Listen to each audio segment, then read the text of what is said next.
Oh, that was... Woo!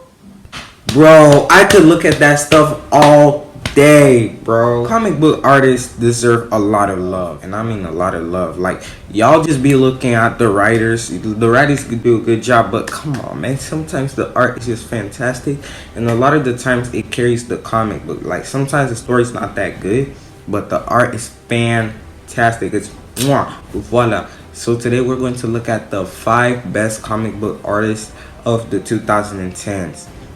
All these guys are DC artists, because DC artists, they just got that banger goodness. Like, DC just came strong with the artists. Like, New 52 was whack, but the artists, like, they came strong to the game, bro. Now, the 5 principles for all these artists are gonna be their evolution as artists and in their art, the aesthetics, of course, and the titles that they were in, like the comic books themselves that they were in.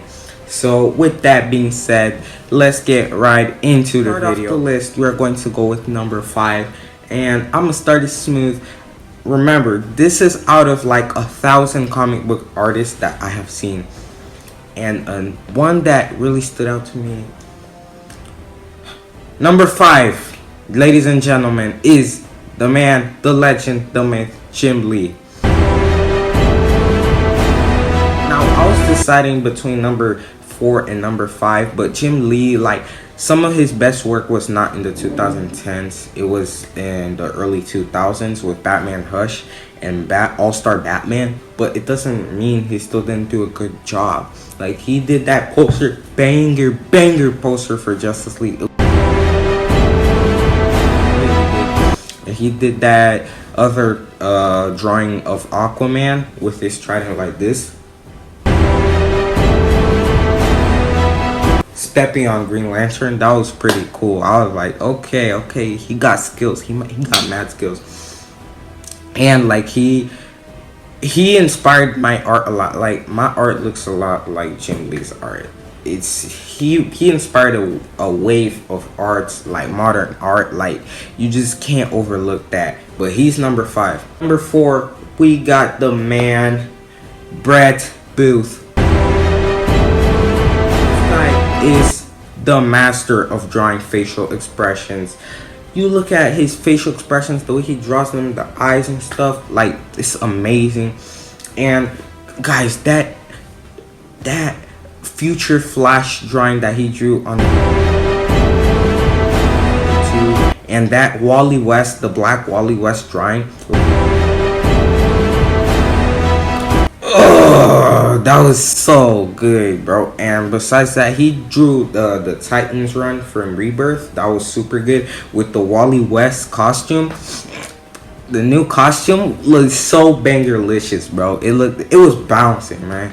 He's really good at drawing flashes, like speedsters in general. He's really good at that. But yeah, he's at number 4, and his art, it hasn't really evolved per se, but come on, man. He carried, his art carried a lot of comics, and it's because it's very aesthetically pleasing to look at. Like, it's amazing. But number 4 is what he gets. Number 3, this might be a shocker because a lot of people think this should be number 1, but he's number 3. I'm gonna have to go with Greg Capullo.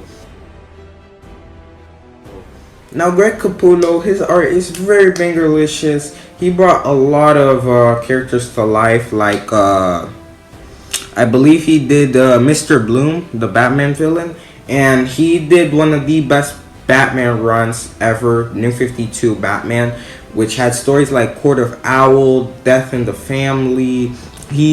One of the best things he drew was Joker cutting off his face, Joker without his face. That was creepy. And when you look at a drawing, you know that Greg Capullo drew it. Like, his art is very distinct and it's not generic, and it's amazing. And his titles were good too. He did Batman, he did Dark Knight's Metals. All of these titles were bangers. So yeah, it was really hard to decide between the top 3, but he's number 3. Number 2, we have Francis Manapul, the one that I didn't know about the most, but his art, oh my goodness. Woo! He did work for the Trinity title for Rebirth. He did work for the Flash. He had a lot of good titles. I can't think about them off the top of my head. I think he also had like small appearances there, here and there. He did, his best work was for Justice League Darkseid War. Justice League Darkseid War, that whole comic book series, it was good, but it wasn't the best comic book. But the art drawn by him and by number one, bro, I could look at that stuff all day, bro. It was just really good. But he goes at number two. He had a lot of good titles. His art is very visually pleasing and it's very distinct. But ladies and gentlemen, number one, we have Jason Fabok. Now, why did I put Jason Fabok at number one? I was thinking of putting Francis Manapul at number one, but bro, his art has evolved a lot. If you go look at his early drawings from like 2010, it was super different before the New 52. I don't know what happened, but he had a lot of practice probably, and his art has evolved a lot, and I just had to put him at number one because he also like impacted my drawings a lot. Like I look a lot of his stuff and I put it in my drawings. And guys, the work he did for Justice League Darkseid War, that Darkseid versus Anti-Monitor drawing, bro, you ain't gonna tell me that's not bangerlicious, dog. That's one of the most bangerlicious drawings I've ever seen. And that Grail and Darkseid drawing, the Green Lantern drawing, and all his Batman drawings are bangers.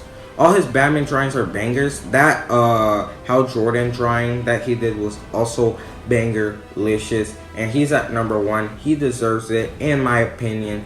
And yeah, that's my top 5 artists of the 2010s. What's your list? Make sure to put it down in the comments down below and comment what do you disagree with. Anyways, that's it for the video. If you guys enjoyed, be sure to like, subscribe. Yeah, I'm out.